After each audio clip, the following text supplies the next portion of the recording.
আমি দায় মুক্তির ব্যাপারে বলবো। দায় মুক্তি শুধু একটা গল্প না, একটা ছবি না, এটা আমাদের সমাজের বা আমরা মাঝে সাঝে সোশ্যাল মিডিয়ায় যখন ঢুকি আমরা দেখি যে অবহেলিত বাবা মাদের দেখি যে বাড়ি থেকে হয়তো বাবা মাদের বের করে দিয়েছে বা বাবা মাদের হয়তো ছেলে মেয়েরা গায়ে হাত তুলছে, এরকম অনেক ভিডিও আমরা আসলে মাঝে সাঝে দেখি।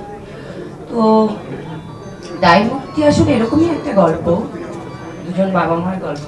দায় মুক্তি আসলে বিষয়টা আমরা একটা মেসেজ দিচ্ছি যে আপনি আপনার বাবা মা বা আমাদের বাবা মা আমাদের জন্য যা কিছু করেছেন, আমরা হয়তো বড় হয়ে যাওয়ার পর ভাবি যে আমাদের তো দায় শেষ। আসলে বিষয়টা তা না, আমরাও একদিন বাবা মা হব সবাই।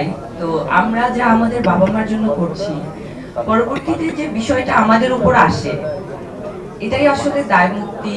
বা আমাদের যে ছবিটা আসছে 7 তারিখে, এটার মধ্যেই আসলে আমরা বোঝানোর চেষ্টা করেছি, দেখানোর চেষ্টা করেছি।